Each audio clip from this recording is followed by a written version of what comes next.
You're listening to the Sisters in Loss podcast, a faith-based grief and loss podcast for Black women, where you will hear stories of miscarriage, infant loss, stillbirth, and infertility to learn there is a testimony in tragedy. You will learn how to heal, gain clarity, find hope and peace, and turn your pain into your purpose after loss. I'm your host, Erica M. McAfee. So much, Amber, for being on the podcast. Sure, it's my absolute pleasure. I'd like to begin the podcast with you sharing a little bit about yourself and what you do. So my name is Amber. I am a mother of a beautiful, soon-to-be 12-year-old daughter. I'm a homeschooler, so I'm one of her teachers. And I also am a massage practitioner, and I specialize in massage for maternal and reproductive wealth. And that's pretty much what I do. It's pretty much what I do. I love that. So let's talk about and really take us back on your journey to motherhood and share with us your story of abortion and redemption and really how God has brought you to this place where you want to share. Sure. So it's multi-layered, but I will connect the dots for you. And I guess going back, I just want to first of all just kind of summarize. I have had 4 pregnancies. You know, like when you go to the doctor, like, so how many pregnancies have you had? And you're like, okay, this many. But then how many live births have you had? Okay, this many. So I've had 4. I think that, first of all, in itself has freed me from just saying it out loud, you know, bringing it outside of the doctor's office. But I've had 4 pregnancies. And I have 1 child. I've had 1 ectopic pregnancy, but the other 2 were abortions that I chose to terminate at those times. First time that decision was pretty much, actually in both times, it was a place of just 1, not now, 2, you know, the person that I was with wasn't really the ideal, I guess, situation or circumstance, or 3, just not being able to so-called afford a child, or not thinking that I could. What will people say type of thing, especially the second time around, because the first time around, I was pretty much living a worldly, secular life. You know, it was kind of like typically expected, I guess, the norm. It's been normalized in that generation and culture at that time. And so to come into the realm of spirituality, as far as, you know, being a Christ follower, that second abortion was more so it came with shame. You know, I've allowed shame to kind of just dominate my story and kind of overshadow it for a while, because it's like, wait a minute, you're now into a place where you're so-called free of sin, and you're so-called in a place where you should know better and value life. And here you are in this situation. So I think that second time around was a little bit more. I definitely covered up a lot of that pain. I didn't really acknowledge that I had it. And actually, that was after I had my daughter. So, which made it even worse, because the ectopic pregnancy that I did have, I swore that it was a result of the first abortion that I had. So I kind of made a vow to God, you know, Lord, I'll never do it again if you only save me this time. And so I never, when I was younger, I really didn't desire to, maybe it was because I was like in my early 20s, I never really desired to become a mother or have children or anything like that until, you know, the doctor told me when I had the ectopic pregnancy and I lost 1 tooth, he said, your chances are slim to none in having children. I think that mind state of being infertile was like, wait, you know, that kind of now started to wake up the reality that, you know, you may not be able to have children one day. And so when I did have my daughter, it was like, Lord, I will never, ever do this again, because I was too close to infertility. And of course, after I had her, maybe about close to 2 years after I had her, then I came to a place again where I became pregnant, unplanned, and I chose to terminate because of this relationship that I was in, number 1. 2, and also because of the circumstance that I was in. You know, being pregnant with my daughter, I had experienced a lot of hardship. I consider it crisis pregnancy because of the hardship. And so I had just now, after 2 years, really transitioned into being self-sufficient, life now getting, you know, in place, things falling in place with my, actually I was in massage school and I had chosen my career and things were looking like they were coming together well. And so this is definitely, not the time for this. So that was my reason for terminating those times. But I guess as I grew, later on, God had to really heal me in layers. It wasn't like one shot. Zap. He had to restore my soul. The Lord restores our soul on so many different levels. He had to help, and still is, restore the things that got me into that situation in the first place, and also come and mend, the things that allowed me to make the decisions to be with the people that I was with, and to not really value myself as much as I did. And so it was just like going through school. You start with pre-K, then you go to elementary and then middle, high school, and college. And that's kind of how that restoration is. And now I'm a master's walking around with, not to say that I'm like, fully well, I don't think I'm traumatized, but I'm very much have an awareness of how these things can lead my life. And so I've had over the years become equipped spiritually and even practically in how, and mentally, emotionally, everything, and how to not allow those things to really rule me. So yeah, God is good and he's faithful in his restoration. He really is. Yes, he is. So take us back on that journey. You talked a little about the shame that you felt after your second abortion. Really take us on that journey of healing and restoration and the inner work that you had to do within yourself, as well as your relationship with God. Sure. Well, first of all, the inner work, at the time, there was no such thing. I would probably say at the time it was more so kind of like numbing myself. So I had, again, come out of a lifestyle of, smoking, getting high and that type of thing. But I found myself right back in that place after I had the second abortion, because that was my way of coping, or not even dealing with it, or not allowing myself, and not even like consciously like saying, okay, this is what I'm going to do because this is what I feel. I don't even know that I felt anything the second time, because I had already decided to go in, even physically into the room itself, numb, really numbed in my heart. Like, I'm doing this. Nobody needs to know. The first time it was a friend came with me and all this other stuff. The second time it was me. This was my thing. I knew about it and I'm going to take care of this. The father didn't even know.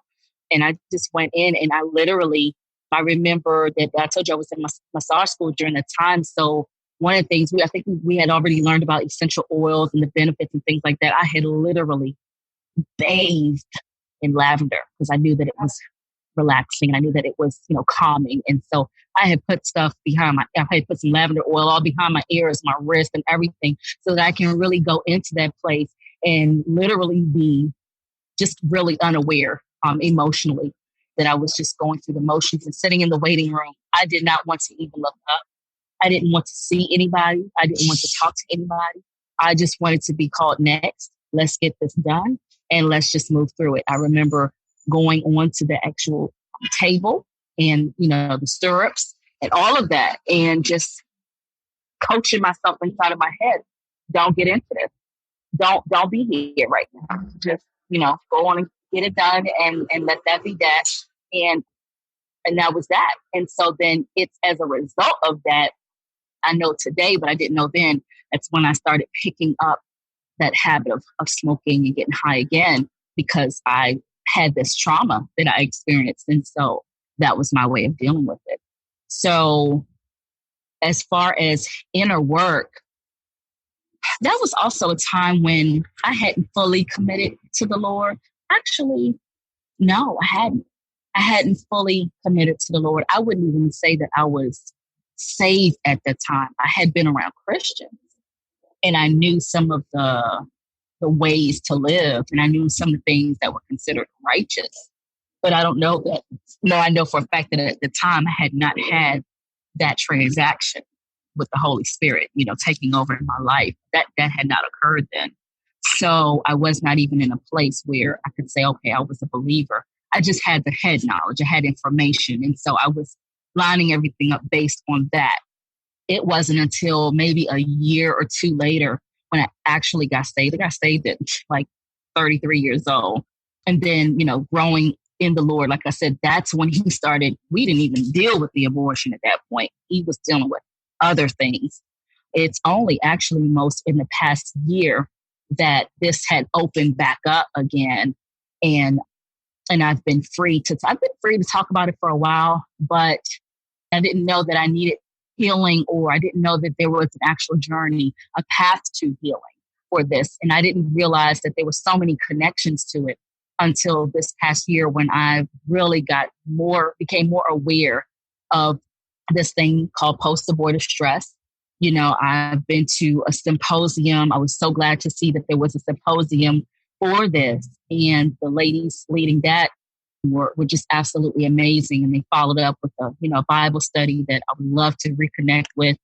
Also been to post-abortive healing retreats. There's another one coming up, and I committed to going every year. Whether I think I need it or not, I'm still committing to going because of the work that I do now. I want to always be sensitive to the women that I serve. And just also making sure that I am in a place, authentically where I can, not be triggered or, come from a really holistic place. So, yeah, I would definitely say that God has really turned the light on in this area. It's been dark for too long, and he's been unveiling things piece by piece, but his grace is immeasurable and has allowed me to come into a community of people who have the knowledge, who have the expertise, and who also have, the tools and all of that to help you get through. And then aside from that, just the more I develop personally in my relationship with the Lord, he speaks to me about things that, it literally leads me to waters that I can drink from. So many things in his word that speaks to this particular situation that I've come to over the past year. So I would say that would be how this really impacted my faith, in him. It's just knowing that he really is the person that if you ever feel like you're too ashamed or fearful to go to anybody else, there's no need to be fearful. He's the only person who, first of all, knows before you even know. 2, there's nothing you can hide from him. 3, you can become so naked in front of him. And 4, he can actually do something about it. Sometimes you'll have friends you can talk to. They could even probably relate, but they can't help you because they're broken too, or, they're hurt too, or they're misled, or whatever the case may be. So he is really instrumental in this journey. I could not do this without the Lord. I couldn't do it without his spirit. I couldn't do it without his word. I couldn't do it without his freedom. I really could not. I really, really could not. Thank you for sharing that. So how has parenting after your abortion, how has that affected, or has it may not have affected your parenting style? And talk to us really about, or how have you parent differently with your daughter that you have as she's growing up? I don't know that I've made any direct links or connections with parenting and the abortion, at least not in my situation. However, I do know that there has been some impact that the abortion has had on me emotionally or mentally that has had something to do in the way that I parent. And so what I mean by that practically, like, for example, one of the things I talked about earlier before, and I'm not an expert in this, I can gladly lead you to one, but post-abortive stress, one of the things that I learned is that I had actually, it's kind of like a PTSD, it's post-traumatic because, abortion is trauma to your body and to your soul. And we don't operate like that. We kind of just dust ourselves up and stand up and keep walking in life. But to do that and to be raising a child, I can look back and point to, okay, when I was short-tempered with her, this is probably, I was probably operating in that space. Or, when I was just, maybe not emotionally connected with her like I really wanted to. I could have probably came up with other reasons why that could have been. But when I look back, it would make sense that, okay, this probably has something to do with that.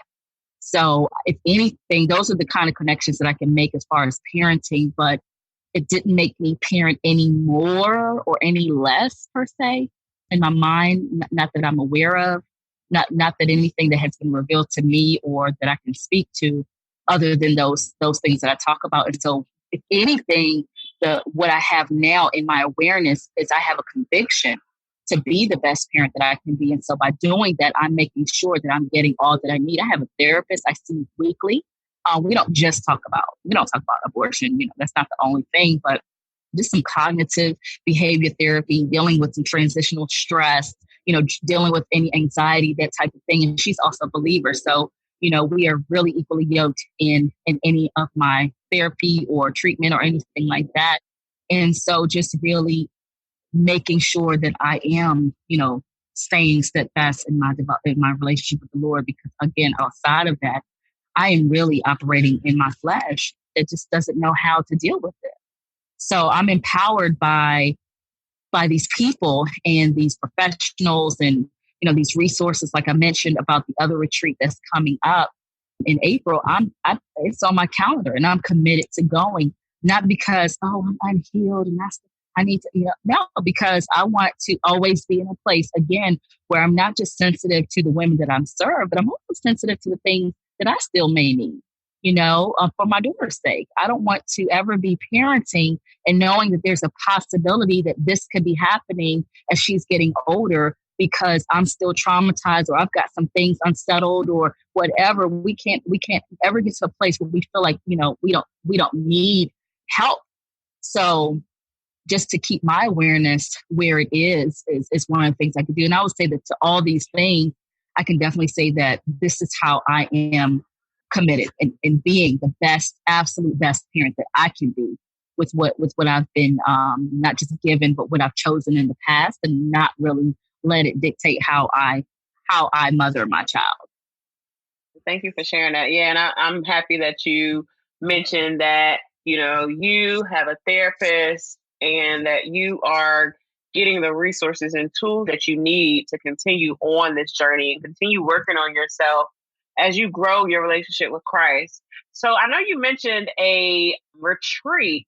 Are there any other tools or resources that are out there that could help the listeners, those who may still be shameful about, going through an abortion and not really ready to talk about it, but they could be in a space, whether it's a retreat or a certain type of therapist or any other tools that are out there that you could provide the listeners?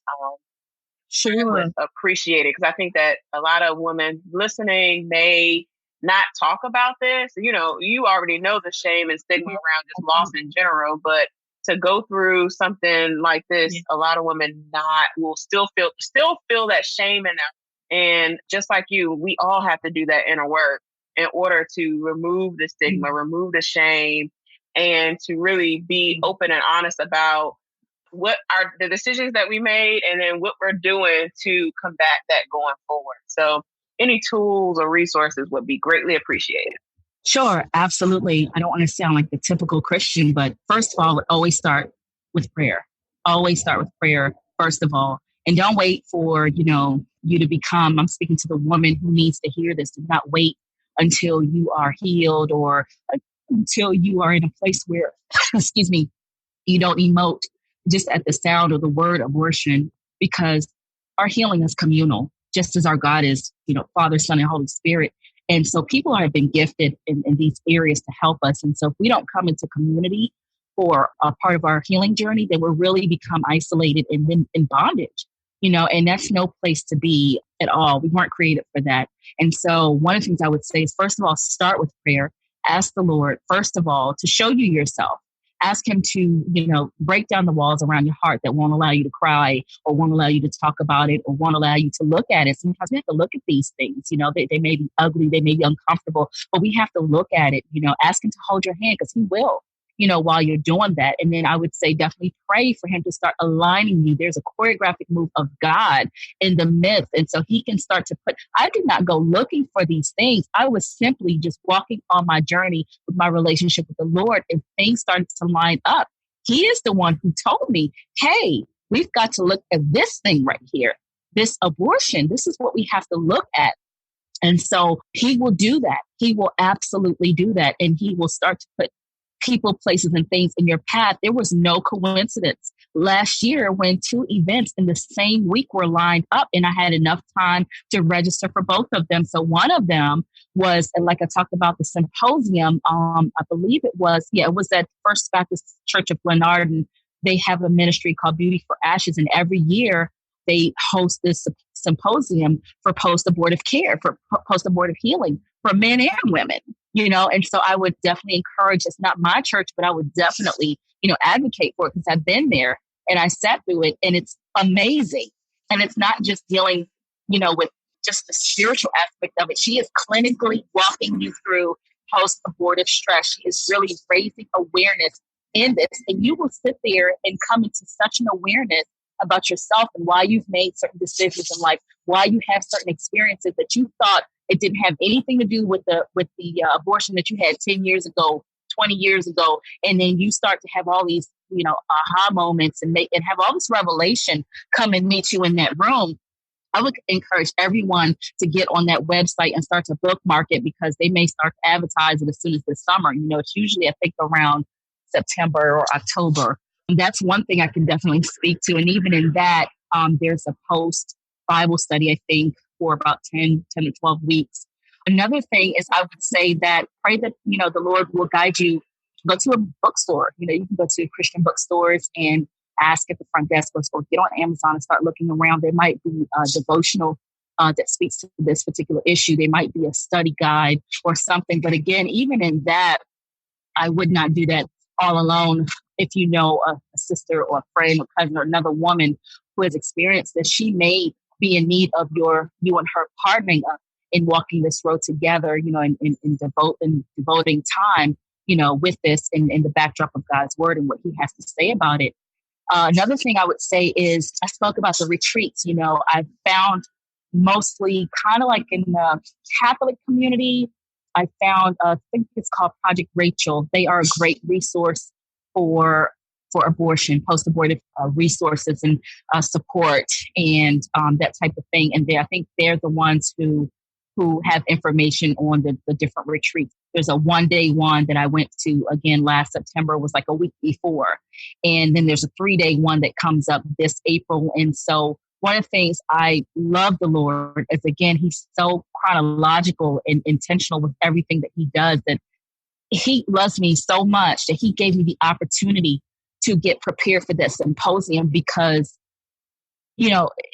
sitting in a room with women and talking about this thing at a symposium, for some people, that was the first time that they got to do that. But I thank God for the week before that I was able to go to this more intimate setting that allowed me to deal with that there and really unfold some things that I didn't know I didn't know until I started to open my mouth and talk about it. And then, then I felt the tears coming. I felt my heart fluttering, and I just felt something happen. I was like, wait, all of this was here? Years I've been working with women who's other single mothers or who were in crisis pregnancy and all this stuff. We could get so busy with our work, even in our ministry, that we miss ourselves. And so I'm like, all of this was still here? And so I would really encourage you, woman who's listening, I would really encourage you to pray first and pray along the way, and then watch God move, watch him put people like you, Erica, with your ministry here with this podcast. Somebody's probably driving or going to tune in and find this link or be sent this link and be listening to this and be thinking, oh my gosh, I needed to hear this and didn't even know. And so I trust God, and I want to invite you to trust God too, with every resource that you will need, every person that you will need, every community, the community that's waiting for you, everything that you'll need to walk through this, and just trust him with everything. Grow your relationship with the Lord. Keep going at that, and he will restore your soul, just like he's doing mine. I love that. Thank you. So you already left us with some encouraging words, but I would love for you to leave with some uplifting words. Sure. At an abortion, and just, give us some encouraging words as believers, as women of faith, as women who have the choice with our bodies. Give us some encouraging words as we move forward with our journeys. Sure. And I have like 3% left on my phone. I'm sorry, but I will. I will say this. I am a fertility massage practitioner. And the one thing I have to say is fertility is not always, I'm learning that it is not always about the woman who's trying to get pregnant. Realize that there's a fertility about all of us. So even if you have had loss before through abortion, please know that you are still here. You are still called to live your life. And you are, so long as you're getting up every day and breathing, that's fertile ground. And so I want to encourage someone today just to know that your fertility is important, because we're talking about the fertility of your mind, the fertility of your soul, and the fertility of whatever God put in your hand. Do not allow the decisions of your past or your brokenness today to hinder that, or to break you down in any way so that you cannot live the life that God called you to. He has a redemptive plan for all of us. And so it's time to really step into this fertile soil and start walking and start cultivating and planting the seeds that he's provided for you. So be encouraged, woman. And I'll leave with saying this as in Esther 4:14, perhaps, just perhaps, that this is the moment for which you have been created. Thank you so much, Amber, for sharing on the podcast and sharing your light and your story with us. Thank you. It's been my pleasure. Thank you so much for listening to today's episode. For show notes and more information on today's guest, go to sistersinlost.com. If you have not joined our online community, go to sistersinlost.com, as well as sign up for our newsletter. We want you to be a part of the community so you can know all of the events that we have planned on as Sisters in Lost. Go to sistersinlost.com, sign up for our newsletter, join our online community, and stay connected with us. Talk to you soon.